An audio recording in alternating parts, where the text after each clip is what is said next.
Hi, everyone. We'll just wait for another minute. Then after that, we can start the webinar. Thank you.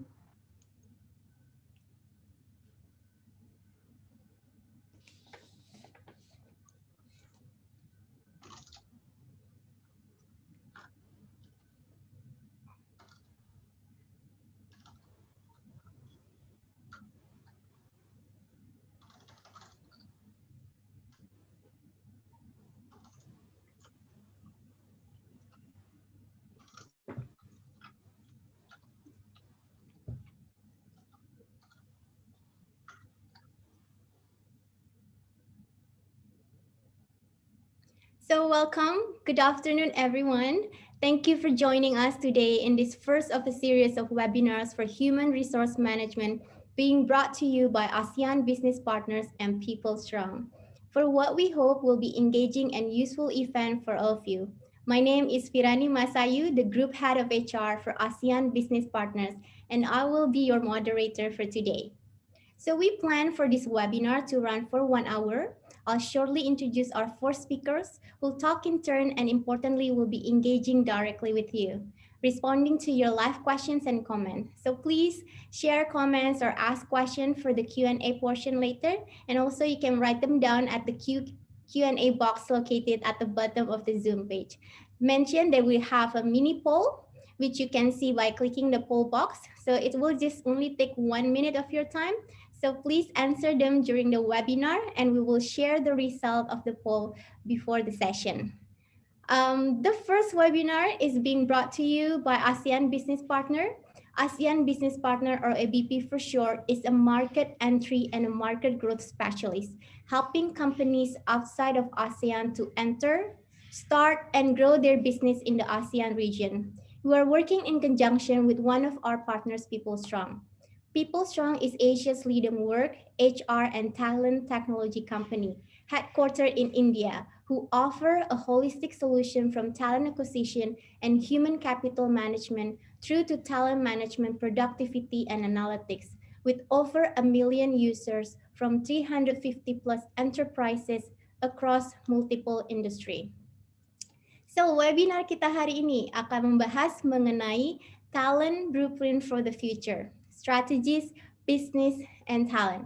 Ada dua topik utama yang akan kita bahas melalui panel sharing and discussion dengan 4 pembicara kita hari ini.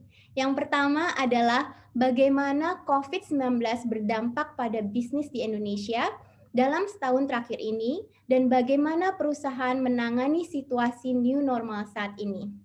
Yang kedua, topiknya adalah dengan adanya tantangan tersebut, bagaimana perusahaan mempersiapkan langkah selanjutnya, dan yang lebih penting, bagaimana perusahaan mengembangkan talent blueprint for the future. So I know we can't wait for the speaker, so let's get started to introduce our first speaker. She is the People and a Culture Director of PT HM Sampurna Tbk, an affiliate of Philip Morris International. Sebelumnya, beliau adalah founder and CEO of 3V, yang merupakan Indonesia consulting firm yang memiliki spesialisasi di bidang jasa konsultasi, culture transformation, and people management. Dalam 30 tahun perjalanan karirnya, beliau telah menduduki berbagai jabatan eksekutif di berbagai perusahaan besar di Indonesia, mengepalai people management and corporate culture transformation. Her work and consulting experience span across leading national and multinational organizations such as DDI, PT HM Sampurna Tbk, MSD, and Sharing Flow, AXA, and Indosat Ooredoo. So let's welcome Ibu Ripi Mangku Subroto. Pembicara kita selanjutnya adalah HR Director of AkzoNobel Indonesia and Papua New Guinea. Beliau berpengalaman selama 23 tahun di Human Resources Management, Transformation and Change Management, Talent and Leadership Development, Organizational Design, as well as Supply Chain and Logistics. Sebelum bergabung di AkzoNobel, beliau berkarir di US, Kazakhstan, Venezuela, China, and Angola. In several oil and gas companies, Chevron, ConocoPhillips, Premier Oil, and Star Energy. Let us all welcome Pak Fandi Maki. Our third special guest is the Chief Human Capital Officer PT Kimia Farma Tbk. While also serving as the Commissioner for PT Sinkona Indonesia Lestari, sebelum bergabung dengan Kimia Farma, beliau pernah menduduki beberapa posisi di Strategic Human Capital Management and HR Management di perusahaan seperti Telkom Indonesia, Telkom Medica, Telkomsel, and Graha Sarana Duta. As part of his professional services, he's also the Secretary General of Forum Human Capital Indonesia from 2021, 2024, and Chairman to BUMN New Normal Task Force up until the end of this year. Welcome, Pak Dharma Syahputra. Last but not the least, it's our guest who has a long and wide HR background, but also has utilized technology in this field. He's one of the founding members and head of global markets of People Strong, and is accountable for identifying high growth markets, ensuring profitable growth in alignment with the company's business strategy. Under his leadership, People Strong has grown to become a fastest growing HR and work tech across Asia. Before People Strong, Kiran was a part of Arisen's corporate HR team, where he played a pivotal role in SAP implementation and other HR IT related initiatives. He's also a frequent speaker at various national forums on wider HR management subjects, including entrepreneurship, HR technology, analytics, and data as a service. He writes on these topics, and his articles are covered in leading HR and business media in India. So let us all welcome Kiran Kumar. So let me address my first set of questions to Ibu Ripi. Ibu Ripi, on a talent and culture, Sampurna Group has gone through a lot of transition through the years, mostly because of restriction being imposed in the industry you operate in. How has the pandemic affected you, your company, and your talent programs? What are your challenges? And also, I'm looking for what is your culture development plan for the Sampurna Group? Ibu Ripi, the screen is yours. Over to you. Thank you, Firani. By the way, I have a mental note on my head to delete that 30 years of experience from my CV because so people cannot guess my age.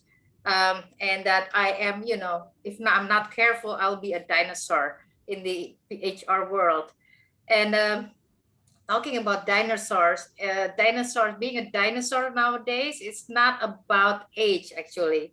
Sampurna has just celebrated our 108 years of existence, and I'm proud to say that we are still going on strong, and hopefully will continue to be strong and stronger moving forward. And that also means in terms of overcoming the pandemic, overcoming the challenges that we are facing nowadays. By the way, if I'm not mistaken, it's okay to address the questions in a mixed language, right? Yes, Bu, bisa bahasa Indonesia langsung, cus. So ya, bagaikan anak jaksel ya, kita akan bicara dengan mixed language. Okay, so balik ke back to your question. So how are we overcoming all this? What are we facing?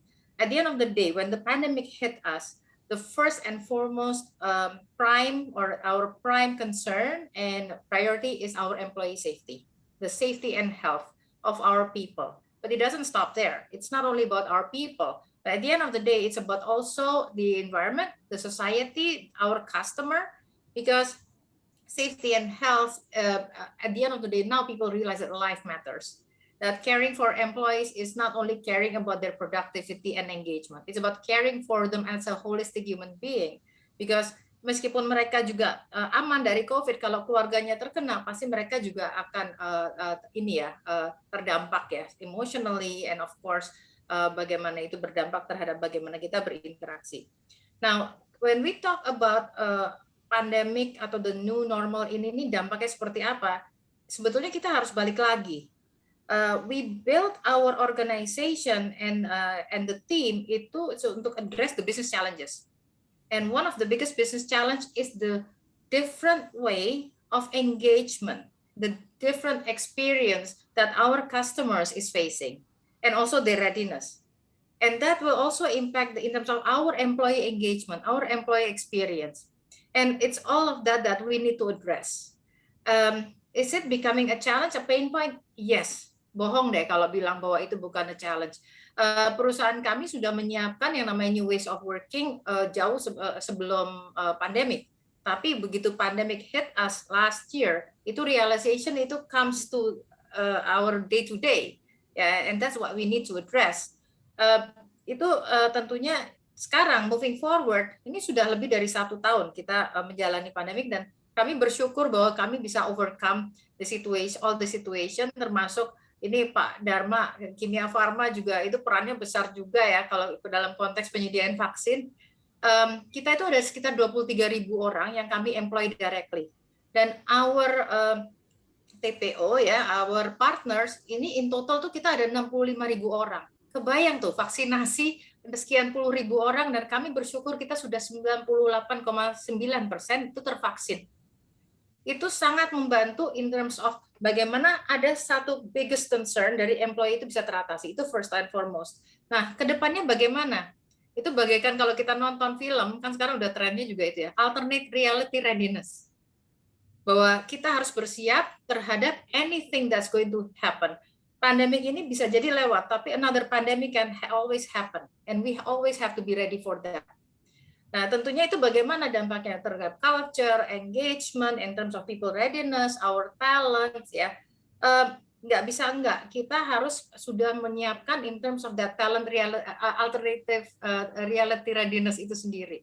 That means kita ini bersyukur loh bahwa we are already in the Industrial Revolution 4.0 stage, which means that we can use technology to help in terms of build a different, a hybrid model, a different way of engaging with the customers, engaging with the employees. Are we already there yet? No, we are still learning. We are learning every day, but we have to, embrace that. So talking about talent management practices means that also getting our talents to relearn, sometimes unlearn, or learn new skill set, or sometimes also to put into the organization new skill sets that will make us able to address all that. Dan ini judulnya tuh sekarang talent war, itu dari dulu sampai sekarang nggak ada habisnya, ini malah lebih-lebih lagi gitu ya. So we need to embrace hybrid omni channels in terms of engaging with employees, customers. That means sekarang itu talent strateginya itu tidak hanya 3B ya, buy, build, and borrow, tapi buy, build, borrow, and bought. And on top of that, to ensure that every single areas in the organization juga mulai biasa untuk bicara hybrid dan omni channels ya, in terms of engaging, bicara tentang getting themselves. Jadi kita punya ada program namanya Skill for Future ya, itu fast forward, itu untuk menyiapkan our employees in terms of what is the future technology, the future skill set yang diperlukan, yaitu untuk bicara anticipating the future. Beyond that, tentunya kita juga being realistic. Nggak semua skill set itu bisa dipelajari dengan cepat. Otomatis itu membuat kita juga harus terbuka untuk kemudian entah bekerja sama dengan perusahaan lain atau importing talents yang kita nggak punya in terms of the skill set. So itu yang menjadi apa yang kita hadapi pada saat ini. And bagaimana kita antisipasi ke depan, yaitu nggak bisa nggak kita harus belajar menggunakan teknologi juga untuk dan kemudian juga mengantisipasi ke depan using predictive analytics. We're not there yet, but we are putting in place what is required to do that, and as well as putting in place technology to ensure that in a hybrid model that we can engage with employees as effective as if 10 years ago when we don't have technology to do that. Last but not least, it is what it is. The COVID-19 might be over. It might be another flu virus, but we have to be ready for anything that comes to our way. That's the only way we're going to not only survive but win in the future. Thank you, Firan. Thank you. Very insightful, Ibu Ripi. I heard about this alternate reality readiness, yeah, Ibu Ripi. So I think it's good that we need to use technology for this hybrid, I will say a changing kind of cultures in terms how we work right now and how we approach for the futures. Very insightful, Ibu Ripi. There's a lot of approach that despite the pandemic challenges, that you have a different approach to this. So now let's now move on to Pafandi. Pafandi on the talent and strategy. Akzo Nobel has been around for over 40 years and has been quite popular with its paint brand Deluxe. So let me ask a somewhat similar questions. As a multinational company in Indonesia, what will be your views about your talent strategy going forward, especially after the pandemic and new normal that we are facing? Pak Pandi, saya persilahkan. Thank you, Bu Virani. I think perhaps comparing to Ibu Ripi, we're the oldest one in the room, hopefully not. But to be interesting about Akzo Nobel, we've been in business since 1792, so roughly about 200 years. And I think one of the key findings or the key highlights yang saya pelajari yaitu transformasi. I think always trying to reinvent, always trying to transform your business is one of the key strengths of the company. Di Akzo Nobel sendiri dalam kondisi COVID-19, kalau dilihat beberapa tahun terakhir itu memang sedang mengalami transformasi. Jadi 3 tahun terakhir major transformation khususnya di Akzo Nobel dan Indonesia dan Papua New Guinea khususnya itu semenjak 2018. Jadi itu cycle pertama dari perubahan transformasi Akzo Nobel secara keseluruhan. Jadi sudah merupakan DNA-nya Akzo Nobel untuk terus merubah bisnis modelnya, masuk ke dalam bisnis ya segmentasi yang sebelumnya belum pernah dia company masuki. Ya, jadi to say frankly, semenjak 2018, Akzo Nobel baru menjadi company yang strictly focus on paints and coating business globally, which is at the end of the day is very interesting because in the last maybe 40 to 30 years, it's more of a diverse business instead of the paints and coating company yang kita ketahui.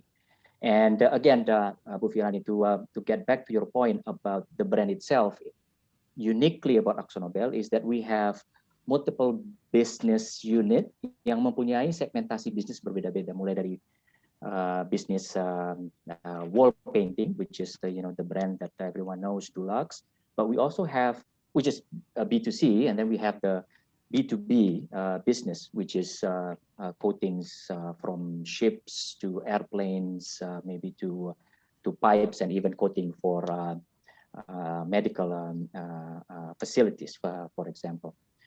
So I think what happened when COVID hits, I think that's one of the biggest questions we have internally.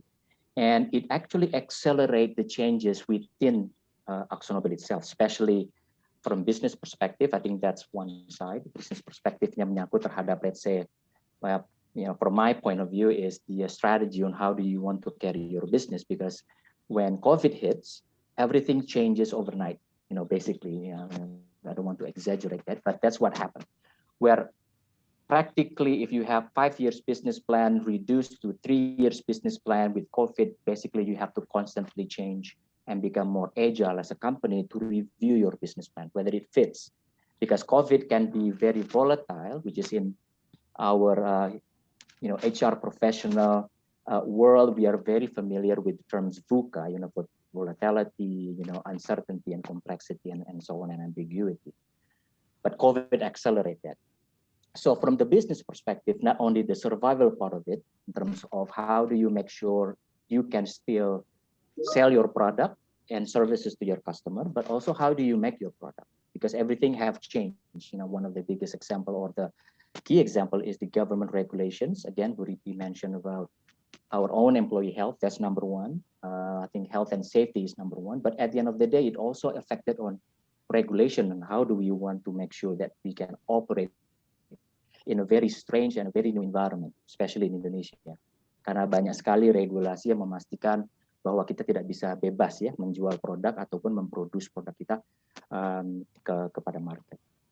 Dari sisi people side of it atau dari sisi human resources side of it, I think to put it in terms of pillars for AkzoNobel, we're focusing on three pillars with one particular framework, which is I think everybody knows is about the employee experience. We want to make sure that how we deliver our services is very much simple, engaging, empowering, and of course reliable. I think this leads to many of the HR processes, many of the HR system that we want to develop, which is accelerated by COVID-19, yang dimana sebelumnya mungkin pengembangan ataupun penggunaan sistem-sistem tersebut ataupun let's say digitalisasi yang terjadi di perusahaan itu dipercepat gitu ya, instead of mungkin kita rencanakan itu beyond 2020 atau 2019.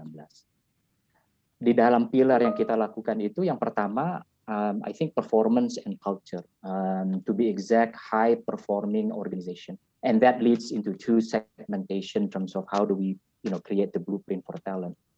One of them is from organization standpoint, how do you make sure you build a capable function, a capable business unit organization design that is best fit for the future proof. That's number one. I think that really critical and important to support business strategy. Secondly is about the culture, the behavior of the talent that we have. I think it leads to a lot of what we hear now about how do you perform in a very highly regulated environment. That's number one. It's stressful enough for our colleagues in sales to be able to push that sales where everything else is basically restricted. And how do you want to produce those products where actually it's also restricted? That's number one. And secondly, talking about mental health and mental being, and then how do you make sure that you cope with the stress that you're in this situation? Because again, the change and the volatility is still very uncertain and it's very high, especially with COVID. I think that's our two critical points. Last but not least is performance and rewards. I think it's something that we also want to focus on and making sure that we design the best recognition incentive plan according to the current condition and also still competitive within the market. Last but not least, I think the last pillar is capability. And one of the component is we're looking at future fit in terms of, again, the Budi mentioned about the alternate reality. I think it's something that we have to prepare in terms of the role for the future. So we are actually preparing that internally in terms of making sure that the roles, the capability is actually equipped for that future needs of the company. Secondly, we're talking about capabilities in terms of technology, because everything else with COVID-19, what happened in AkzoNobel, it becomes a global leverage. At the end of the day, we're shifting from that face-to-face interaction in terms of a lot of the projects that we're doing. Sekarang kita pindahnya lebih banyak ke virtual. It opens up a lot of opportunity untuk talent-talent kita involved di dalam project globally, yang dimana before you consider logistics making it a little bit more difficult, but now it's a lot easier for people to actually involve in these global projects and have Indonesian talent to be in that global projects and also leading, right? So it's not only participating but leading. And the last one is growing with AkzoNobel. I think a program that works well, especially especially in this time, where a lot of the I think responsibility that an engagement for you to be developed, it's within the employees' accountability and control. The company provide a lot of tools. We provide mentors and coaches. We provide the network to make sure that they have all of the resources to be able to develop within their career. So it's no longer that hierarchical type of career advancements going from supervisor, manager, and so on, but it's mostly on breadth and exposure globally, especially for AkzoNobel. So we have a lot of that success as well, especially in younger generations. So I think that's kind of the meat of it, and I think it's not complete. We still have a lot of uncertainty, and how do we want to prepare for the next change to come. Thank you. Thank you. Wow, it's very unique and challenges, yeah, for multinational company. So I think it's nice that you see dengan organisasi gimana caranya kita punya high performance organization to support these challenges. And also I get from your point to support the strategy, how the organization built the capability and the cultures and the performance reward. I think it's nice that you actually also always the company always have transformate or transformasi, yeah, Pak. So thank you for your knowledge, Pak Pandi. So I think now maybe we can turn to Pak Dharma on the talent and growth. So Pak Dharma, you work in one of the exciting industry to be in these days, especially with the pandemic. The pharmaceutical industry is expected to be an engine growth for the company and perhaps the country in the coming years. So how are you moving into tapping this growth opportunity in front of you? And how do you utilize the talent that you have in this wonderful opportunity? Pak Dharma, saya persilahkan. Yeah, thank you, Viradi. Good afternoon, everyone. Good to see everyone here. Pertama exciting bisa ketemu di sini. I'm working for Moffice. As many people question the same question. Oh, how about pharma? It's been several months now as a part of the critical industry for pandemic war. I think it's and also as a part of the state-owned enterprise, we are we are all standby in the office, and most of our plans is now is in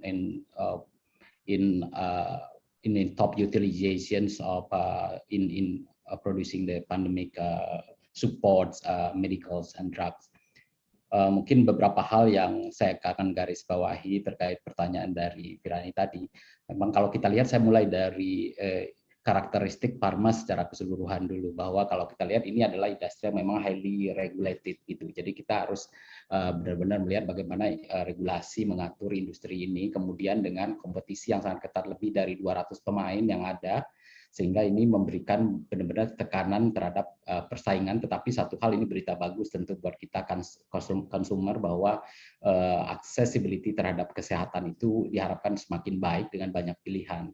Tapi satu sisi bagi industri kita, tentu kita diharapkan bisa bekerja secara lebih efisien dan lebih bisa memanage cost lebih baik. Apalagi di bawah skema JKN with the Social Safety Network, now that we are demanded to work in under very efficient operating model with efficient cost. Dan satu hal yang sangat penting, industri kesehatan itu, terutama industri farmasi itu sangat tergantung kepada bahan baku obat impor atau imported API atau active pharmaceutical ingredients.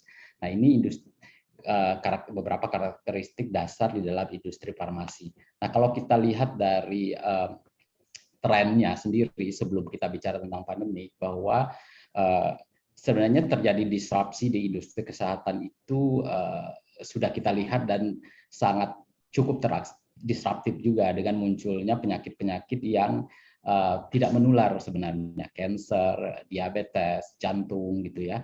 Nah, sebenarnya pandemik dari virus itu memang suatu pengecualian yang kita tidak harapkan begitu. Tidak ada yang mengharapkan penyakit, tetapi tentu serangan virus ini membuat sesuatu yang membuat kita ini di luar yang kita bayangkan dan prediksi gitu.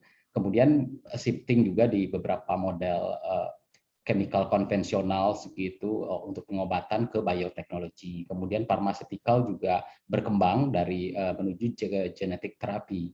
Jadi terapi-terapi farmakogenomik, kemudian stem cell itu merupakan hal yang harus kita antisipasi dan sebenarnya sudah menjadi praktis di dalam farmaceutical. Kemudian di dalam delivery obat ke tubuh sendiri, seperti kita menyebutnya pharmacokinetic itu juga sangat berkembang sangat cepat. Kalau dulu kita hanya kenal tablet, sekarang bentuknya juga macam-macam, sehingga inovasi menjadi satu hal yang penting di dalam industri farma. Kemudian di sisi konsumen sendiri, konsumen sangat berubah gitu ya trennya, di mana gaya hidup kita sekarang sudah bergeser pengobatan penyakit itu dari kuratif menuju ke preventif. Gaya hidup sehat itu merupakan satu hal yang kelaziman bagi kita saat ini. Kemudian lebih personalized, kemudian dalam pengobatan atau kesehatan, terapi kesehatan, pasien lebih bisa terlibat, lebih smart, partisipatif gitu. Karena mereka bisa melihat data, mempunyai data, bisa mempunyai comparison terhadap bagaimana suatu penyakit ditangani. Kemudian perilaku secara umum juga kita melihat dengan digitalisasi. Nah, bagaimana pandemi? Pandemic accelerates every aspect of the trend in pharmaceutical that I mentioned before. Pertama terkait dengan research. Kalau kita lihat research sangat terakselerasi sekarang ini, apalagi dengan kondisi pandemi. Kalau dulu untuk menemukan satu obat kita memerlukan bertahun-tahun, 10-12 tahun dengan investasi yang sangat besar. Nah sekarang kita melakukan clinical trial dalam 1 tahun saja untuk mendapatkan satu vaksin yang kita gunakan saat ini gitu. 1-2 tahun saja. Nah kemudian riset juga beberapa kerjasama kolaborasi riset menghasilkan beberapa pengobatan terhadap COVID-19 ataupun supporting penyakitnya, itu juga hal yang terakselerasi dengan cepat. Kemudian di manufacturing juga terjadi perubahan dengan adanya IoT, AI gitu. Nah kemarin saya juga baru berdiskusi bagaimana kita menggunakan AI di dalam supply chain, bagaimana kita bisa memprediksi demand supply lebih baik lagi gitu, sehingga kebutuhan demand dari suatu pengobatan di market itu bisa kita ikuti dengan supply yang tepat gitu. Nah banyak perubahan-perubahan di dalam industri ini juga diakselerasi oleh digitalisasi di teknologi. Nah bagaimana implikasi ke with the talent practices-nya, blueprint talent, kalau kita bisa bagi ini menjadi 3 bagian. Pertama, how to survive. Tadi Ibu Ripi menyampaikan yang pertama itu karyawannya harus sehat, harus terlindungi, itu menjadi concern dari semua pemimpin bisnis saat ini, terutama di HR. Nah, sehingga perhatian terhadap employee wellness, employee well-being sudah pasti menjadikan satu prioritas. Kemudian bagaimana kita mengadjust workforce strategi kita, workforce planning, seperti kami di tahun pertama pandemik juga melakukan penyesuaian gitu dengan melakukan hiring freeze gitu ya. Kemudian penyesuaian terhadap strategi workforce kita. Kemudian tahun ini kita tumbuh sekitar 3%, tahun depan mungkin perkiraan kita tidak lebih dari 5%. Masih hati-hati dengan kombinasi terhadap tenaga kerja kontingen workforce yang lebih besar. Ada karyawan magang, kontrak gitu ya, outsourcing, itu lebih banyak lagi. Kemudian yang pasti HR juga harus membangun culture tadi, efisiensi, cost effectiveness, karena memang industri kita mengharapkan demikian. Kemudian bagaimana mengadaptasi kapabilitas kunci. Nah, sepanjang pandemik membuat kita benar-benar sadar ternyata inovasi, riset merupakan hal yang sangat penting.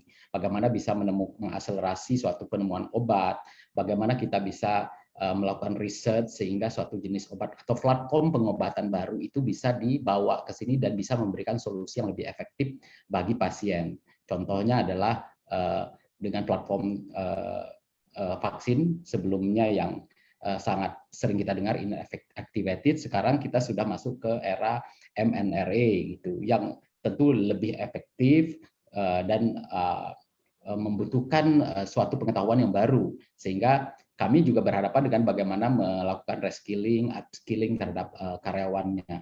Dan satu hal lagi juga terkait dengan cara bekerja yang baru, yang lebih agile, lebih cepat delivernya, sehingga bisa mengantisipasi perubahan, terutama di perubahan supply chain, perubahan kebutuhan dari masyarakat. Dan terakhir yang sangat penting juga adalah bagaimana kita not only adapt for today, but also how to renew for the future. Sehingga fokus kita adalah beberapa kapabilitas yang kita lihat penting untuk kita bangun membuat kita lebih fokus lagi di dalam memanage talent blueprint kita adalah bagaimana membangun R&D dan inovasi lebih baik lagi, sehingga kita mengistilahkan dalam workforce strategi kita bagaimana kita memperkuat balance antara tadinya fokus ke komersial lebih ke science gitu. Nah ini terjadi shifting kan begitu. Kemudian di digitalisasi, akselerasi digitalisasi di industri kami yang end-to-end, terutama di retail, itu juga sangat penting. Bagaimana kita menyediakan solusi melalui via Pharma Mobile, kemudian solusi pengobatan home care, pengobatan jarak jauh, dan sebagainya. Kemudian yang penting juga adalah analytics. Pasien analitik akan memberikan warna baru terhadap bagaimana kita serve the patients better. Nah Nah, ini beberapa praktis di dalam blueprint talent yang sedang kita diskusikan dan kelihatannya ke depan akan mewarnai our future talent blueprint. Itu Firani. Oke, terima kasih Pak Dharma. Wah, I think it's really nice to see gimana tadi, I think dari Ibu Ripi, Pak Fandi, dan Pak Dharma mention about how to survive, making sure the number one is employee being healthy, terlindungi ya employee wellness-nya. Terus tadi Pak Dharma juga bilang gimana kita penyesuaian strategic workforce, di mana pertumbuhannya itu cuman mungkin bisa di roughly perkirakan 5% ya Pak Dharma tadi. Dan I think yang interesting a balance tadi dari commercial ke science, yang tadinya gimana memanage selling but now more into R&D, daripada untuk lebih gimana caranya mendapatkan inovasi yang lebih lagi untuk memberikan yang terbaik untuk pasien atau ke customer, dan yang terakhir dengan analytics. So I think it's a good different kind of I would say different kind of approach in pharmaceutical. Terima kasih Pak Dharma. Now, let's turn our attention to talent and technology. Kiran, you have heard our three speakers share their experience with the new normal, the challenges they're going through and their plan, as well as they're developing their plan of talent blueprint. So is there a place where technology can help, and how can modern technology be applicable to the various challenges being presented across industry, the pandemic, that period of being down, and also in the period of growth? Kiran, the time is yours. Thank you, Ibu Virani. A very warm good afternoon to everyone. A big namaste from, I'm joining in from India, and salamat to all my friends in Indonesia who have joined. Speaking at the end of, three speakers and such stalwart speakers who've already referred to a lot of these subjects, I would want to start by, the need, why is this blueprint required, right?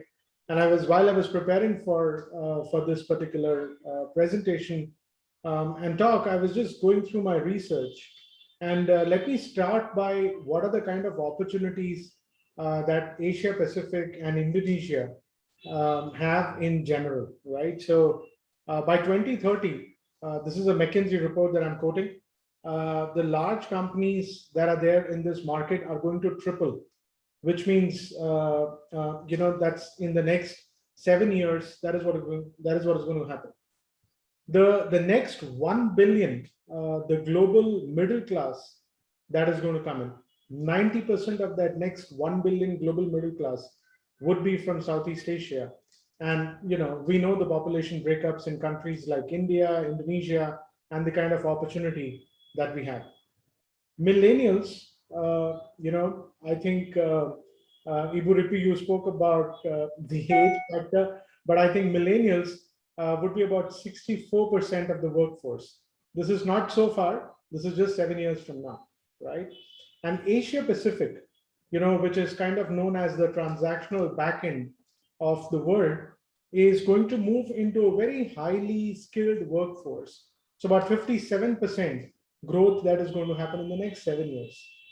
This is what is the opportunity that is there in front of all of us, and the reason why we need a comprehensive blueprint to reach to that particular point. And I feel what each of my fellow speakers spoke about, I think there is a huge amount of readiness, there is a huge amount of unrest, there is a huge amount of opportunity that people are able to see. And I'm kind of very sure technology is going to be the biggest disruptor that we are kind of seeing. So the more and more conversations that I'm doing, across Singapore, Thailand, Philippines, and also now in Indonesia, those are the opportunity that everyone is kind of seeing, and technology would be the biggest, game change that will come in through. Now, this is the opportunity. Let me talk about what are the challenges that we're facing, because that's the double-edged sword, right? So we have an opportunity, we want to get there, but to get there, there are a lot of challenges also that we need to cross over, right? So all the parameters of business have changed. The work has changed, the working has changed, and the worker all of them have changed. So all this have been changing in the history as well, but never ever in the history of defined workforce has this all these parameters changed in such an aggressive format, right? So the work is now become more outcome focused. Health and well-being are kind of top priorities. What Padharma also spoke about. The working is kind of constantly changing because we're constantly collaborating, right? So we are no longer going to work out of offices, or even if we are going to work out of offices, we are not going to take away the constant collaboration that is going to happen. Routine tasks are automatically getting automated. So, of course, people will not be given kudos for doing routine tasks, right? And there is a huge amount of reskilling that whole the organizations are going through. The worker is actually a huge mix. So we have in this space, we have Gen X, millennials, and Gen Z all are in this workforce, right? So whatever strategies that we need to create understanding this particular combination. The HR workload has increased, by the way. To all my friends who have joined on this webinar, I kind of understand that it is a huge amount of expectation that is coming into the HR department, right? So they are supposed to manage collaboration, they're supposed to take care of health, they're supposed to take care of vaccination programs, they're supposed to take care of reskilling. So I feel the HR department today has the highest amount of an opportunity to sit in the boardroom and command few things. And to do that, they need to take up technology. If they don't take up technology now, they will completely get burnt out. So I was talking to, in one of my meetings with a couple of HR heads, they were talking about the increasing amount of workload, right? So if you remember, there was a ratio of 1:250, 1:300 kind of a ratio. Now these kind of engagements are now not possible. He was saying that the numbers are increasing to 1:1000. Now imagine one HR person to 1,000 professionals, what kind of an engagement we are talking about, right? And that is where technology like bot platforms are going to really help, right? So the bot can actually be like an all-time, real-time awake assistant, an HR assistant. It could be an HR assistant to someone. It could be like a mentor or a talent coach. I heard about what Park Wendy was talking about on how they're aligning their own reskilling workforce to the kind of talent within the organization, right? So today we have bots available, that can do far more intelligent jobs, right? So if I say that I want to go ahead and work onto a particular job, I will be connected directly by the bot to Park Wendy and say that, Park Wendy is the expert in that job. I would not have contacted Park Wendy otherwise, but the bot would help me get onto that, right? Now, as to summarize, so this is the opportunity and the challenge that we have. Corporates are looking to unlock performance at a very fast pace, right? Skill and talent, that's what we're talking about, has become the biggest disruptor. So the same skill sets, the same job descriptions are not going to work at all, right? HR leaders need focus on, sorry about that. HR leaders need focus to build on technology that enables talent and overall experience. Let me stop by just giving one such example, right? Today, a 5,000 employee company, an average mid-size kind of a company, generates close to about 1 terabyte of data every month.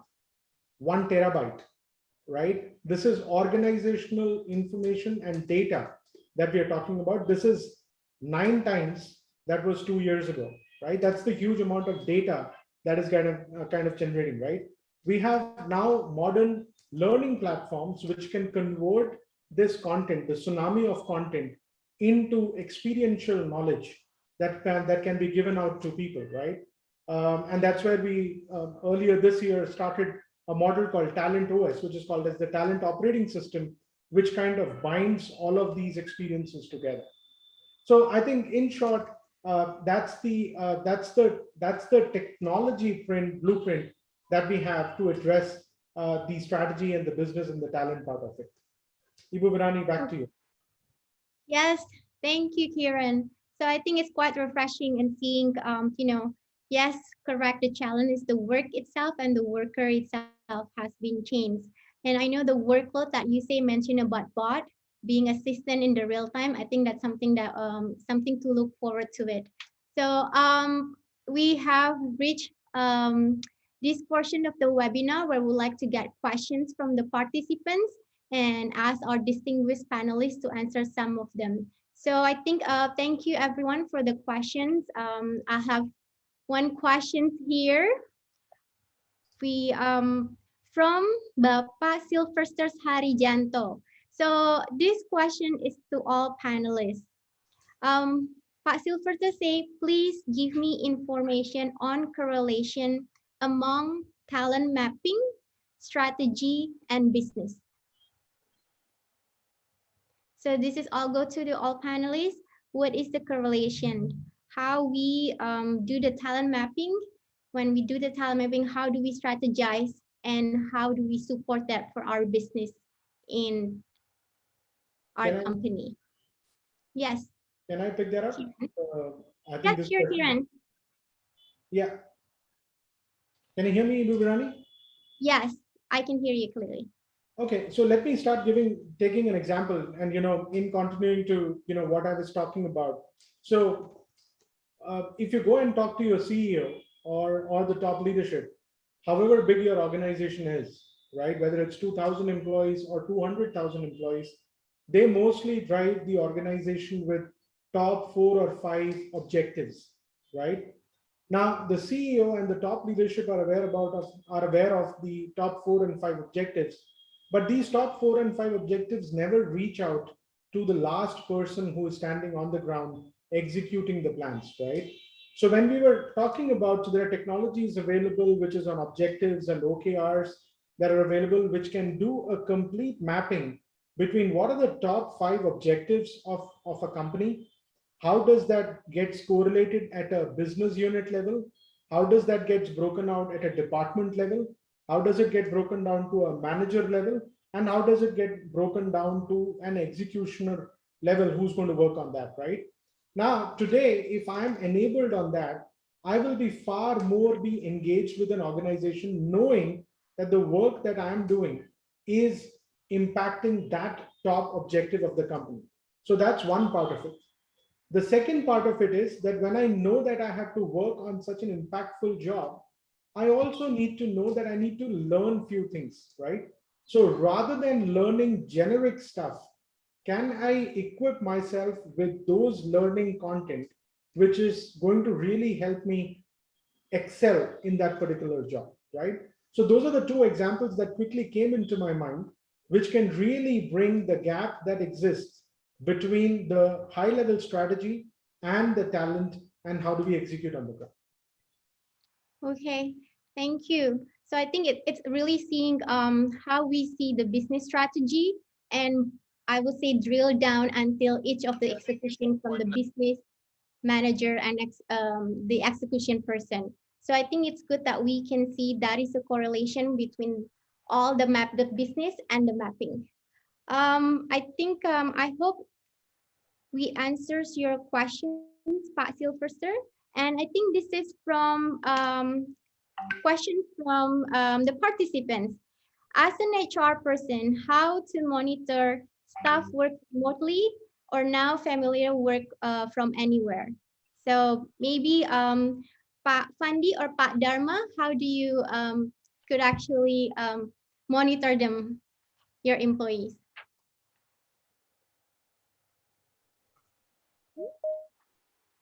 Oh, okay. Let me try to answer that. It's a very good question. Kalau tidak salah pertanyaannya how to monitor employee. Yes. Yeah. Okay. So that's a very good question because at the end of the day, you're not to police your employee. Yeah. So I think that's the first thing for us as an HR professional. But in terms of from the tools perspectives, for us, it's become more remotely available for people to be able to, let's say, from a very simple attendance perspective, making sure that you are actually clocked in, so on and so, quote unquote.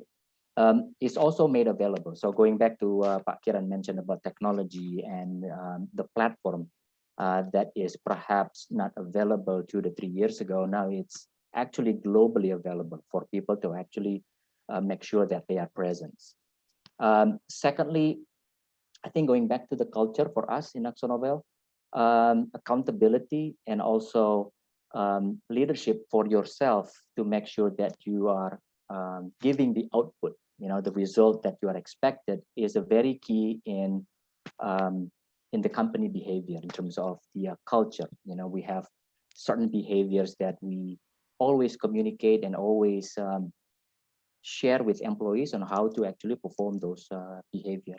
And last but not least, I think it's mostly the line managers in terms of skill on how do you manage a remote team now is actually a reskilling or fit for purpose skill that I mentioned earlier. I think that's very key and very important.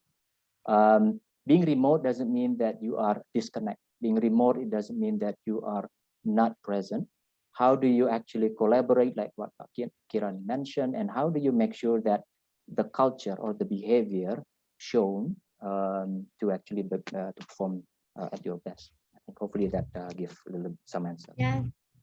Yes, thank you, Pak Fandi. I think it's nice to see that very important we have accountability and also the leadership in our company cultures to make sure that we're not a policeman, but we just want to make sure that they're still engaged, even though they're not physically, we can see face to face. So I think, thank you, Pak Fandi. And this question, it goes to for Ibu Ripi. So from Jessica Purnamasari, untuk Ibu Ripi, bagaimana cara mengidentifikasi skill for future? Apakah skill ini pengembangan dari kondisi-kondisi yang sedang kita hadapi saat ini? Oke, thank you. Sebetulnya kalau kita bicara skill for future itu akan selalu mengacu kepada satu tantangan bisnis apa, tantangan employee-nya itu sendiri apa. Saya tadi suka waktu Pak Fandi cerita bahwa pada akhirnya tanggung jawab untuk pengembangan diri itu ada di diri karyawan itu sendiri. Perusahaan, atasan itu kewajibannya adalah memberikan opportunity-nya itu. Tapi kan kasarannya dikasih kesempatan apapun, kalau orangnya sendiri nggak mau untuk mengambil kesempatan itu, ya nanti nggak akan jalan juga. Itu yang pertama. Yang kedua, pada akhirnya kita harus ingat bahwa kalau kita berada di dalam satu perusahaan, ini perusahaan itu objektif utamanya itu apa? Untuk perform ya pada saat ini dan ke depan. Nah, ke depan itu yang tricky. Yang tricky-nya tuh jadi berarti seperti tadi Pak Kiran juga bilang bahwa jadi strateginya apa? Kebutuhannya apa? Saya ambil contoh di kami di tahun ini secara global, karena Sampurna itu adalah bagian dari Philip Morris secara global, kami sudah mencanangkan bahwa visi kami adalah smoke free future, ya, bahkan smoke free and beyond nicotine. Itu seperti apa? Nah, itu kita pada saat kita melihat apa sih skill for future itu, kita harus melihat opportunity-nya itu seperti apa untuk ke depan. Apa sih yang akan kemudian dijalankan, dideliver oleh perusahaan, yang dibangun oleh perusahaan, itu satu. Yang kedua, pola kerjanya, the way we work, itu akan sama atau berbeda, itu yang kedua. Jadi skill apa saja yang diperlukan, nah itu kita petakan bersama. Ya. Di antara yang kita lihat sebagai skill for future itu sebetulnya salah satunya yang paling di depan mata, itu seperti Pak Pandi bilang, kalau kita sebagai manajer, team leader, ya itu bagaimana kita menggunakan teknologi agar kita tetap bisa embrace, bisa connect dengan employee dengan cara hybrid. Kami percaya dengan cara hybrid, nggak bisa kalau hanya teknologi aja. Teknologi sampai sekarang itu masih belum memungkinkan kita untuk bersalaman atau bahkan merangkul teman, kan gitu. Tapi teknologi memungkinkan kita untuk reach out ya, yang tadinya kalau namanya town hall itu mungkin yang ikut tuh cuma ada 300 orang, 500 orang, sekarang 5.000 orang. 6.000 orang se-Indonesia bisa ikut. Dan kalau kita pintar-pintar pakai teknologi, kita bisa juga embrace atau merangkul karyawan, mengkomunikasikan, bahkan juga belajar menggunakan teknologi. Jadi kalau kita bicara skill for future-nya seperti apa, kita melihat satu, bagaimana skill for future adalah bagaimana semua karyawan itu bisa menggunakan teknologi untuk memanfaatkannya untuk pengembangan bisnis, pengembangan diri ya. Pengembangan bisnis berarti kalau misalnya the way we engage dengan customer itu sekarang sudah mulai berbeda, apalagi ini banyak yang nggak tahu bahwa Sampurna itu juga ada yang namanya Sampurna Retail Community. Kita itu ada jaringan toko-toko ya, warung yang jumlahnya sudah lebih dari 250.000 se-Indonesia, dan itu kita apalagi di pandemi ini ya, kita engage dengan mereka itu tidak hanya secara fisik langsung datang, tapi juga dengan teknologi. Kita ada teknologinya juga. Kebayang nggak kalau tim kita sendiri gaptek ya, terus kebayang nggak kalau karyawannya millennials, terus kemudian tersebar se-Indonesia, terus atasannya nggak tahu cara mengengage mereka, gaptek juga. Jadi kita embrace teknologi, dan kemudian juga bekerja dengan cara yang agile ya. Kita ada istilahnya project based organization atau PBO, di mana itu sebenarnya kombinasi antara agile, scrum, dan ya metode kita juga internally. Nah, itu diharapkan orang itu jadi tidak terpaku kepada melakukan proses yang hanya terpaku pada pekerjaannya, tapi bekerja dan belajar untuk kemudian antisipasi ini pekerjaan apa yang akan relevan ke depan di perusahaan kami. Okay, oh that's a good one, Bu. So I think Ibu Jessica, so untuk mengidentifikasinya, I think first Ibu Ripi bilang harus tahu nih tantangannya sendiri itu apa, objektifnya itu apa. Dan I think yang dari terakhir, it's really kita bekerja nggak hanya skills untuk bekerja, tapi learning untuk skills ke depannya seperti apa. So I think it's very informative, Ibu Ripi. Thank you. And ini untuk pertanyaan kepada Pak Dharma nih. Pak Dharma, ini pertanyaannya dari Ibu Intan dari HR PT Infineon Teknologi Batam. Over the past decades, rapid digital transformation has enabled organizations to completely reimagine the way we work and manage the talent. Dari reliable video conferencing platform to digital collaboration software, could we say that we have been coping the situation and embracing the change readily? Yes, Pak Dharma. Terima kasih. Saya kira kita tidak bisa dikatakan kita benar-benar ready ya. Nggak ada yang sekarang merasa siap dengan situasi yang ada, karena memang kita tidak disiapkan untuk kondisi seperti ini. Tapi satu hal yang kenapa ini menurut saya sih kesiapannya bukan cuma soal teknologi, tapi bagaimana mindset kita, kemudian juga bagaimana kapabilitas kita. Dan seperti misalnya bagaimana kita bekerja jarak jauh begitu kan, tapi bukan cuma soal teknologinya, platformnya tersedia, tetapi bagaimana kemudian kita bisa manage performance-nya bisa efektif, bisa produktif gitu. Kemudian bagaimana kita tadi sudah disampaikan memperkuat line managers untuk benar-benar menjadi seorang managers yang care, bisa empathy, tapi care dan juga connect kepada karyawannya dan make sure bahwa timnya itu berada posisi yang produktif gitu. Dan yang juga penting adalah bagaimana memanage performance-nya. Saya kira tadi seperti Pak Fadi sampaikan, we don't monitor gitu. Tapi kita make sure bahwa karyawan produktif. Nah, supaya make sure karyawan produktif, yang kita lakukan adalah kita latih para line managers-nya, kemudian kita set up performance management yang memang tepat untuk itu. So we are still improving on that. I think we are still all learning on how to manage this effectively. Yes, that the technology is there, but also remember that in HR, we also create the mindset, the skill set, and capabilities to make sure everything works effectively there. Thank you. Thank you, Pak Dharma. So that's a good, I think, except beside the technology, I think our mindset has to be ready for it. So I would say the hour is almost about to end. So I think we have this mini poll that we actually having. So I would like to ask Raisin, can you flash the result of the poll?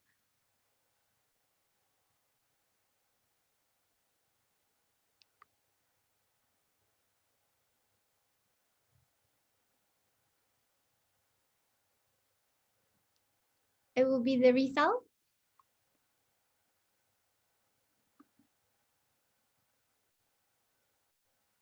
Maybe we can actually have it later on after the parting. I can't see it recent.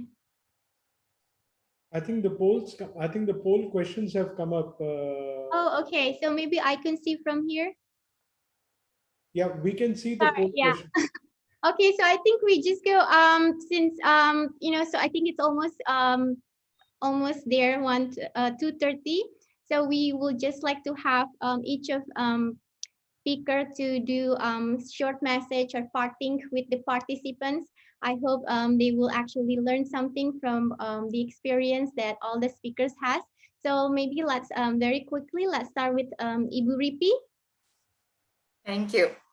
So referring back to the alternate reality, what we are facing this year, since last year ya, pandemi, ini segala sesuatu kesannya lebih kompleks, lebih melelahkan, lebih cepat berubah, lebih capek ya. Well, the news is it's not going to get any better. It's only going to get more challenging. So poinnya adalah justru yang penting adalah apa sih yang kita pelajari selama 1,5 tahun ini, dan yang paling penting lagi adalah bagaimana kita bisa keep moving forward ya. Itu berarti kuncinya adalah kita terus belajar ya, pantang menyerah ya, being resilient, terus belajar. Kita jangan lupa juga kita tidak pernah sendiri ya, always reach out, belajar dari yang lain, juga membantu yang lain. Berarti itu juga membantu diri kita sendiri untuk lebih agile, untuk menyiapkan diri kita untuk ke depan. Thank you. Thank you, Bu Ripi. Pak Fandi, you can share your thoughts. Thank you. First of all, it's an honor, it's a privilege to share the panelists dengan Ibu Ripi dan Pak Dharma, juga Pak Kiran. So it's an honor this afternoon. Untuk saya, first of all, I think jargon, comfortable being uncomfortable. Saya nggak tahu tuh bahasa Indonesia seperti apa tuh. Tapi at the end of the day, it's okay untuk merasa tidak nyaman. Karena perubahan itu akan ada, akan terjadi, dan pace-nya akan lebih cepat. So it's okay. You don't have to figure it out everything all at once. Yang diperlukan adalah agile mindset. I think being flexible is key for our success. Secondly is having that resilience mentality, bahwa everything will turn out to be okay and you have to push the limit, go that extra mile. And last but not least is to actually continue to build your capabilities and prepare for the future. So once again, thank you, and thank you for everyone who have dialed in. Back to you, Kirani. Thank you. Thank you, Pak Fandi. Pak Dharma, now you may share your thoughts, Pak Dharma. Thank you, Virani. Thank you for everyone for participating, and I thought with also with the great questions we had there, and also thank you for all the panelists. I think the same with the others is more that given the situations, the challenge that we have today, we do have to be able to survive and adapt. But we have to also remember that facing the future is more important. How we renew and keep learning and keep to be agile to learn and how to adapt for the future. So it's not only what for today, but how we prepare for the tomorrow. Thank you. Thank you, Pak Dharma. So Kiran, you may share your thoughts now. Sure. I think it was a great session, and loved the thoughts and loved the interaction that is happening on the chat as well.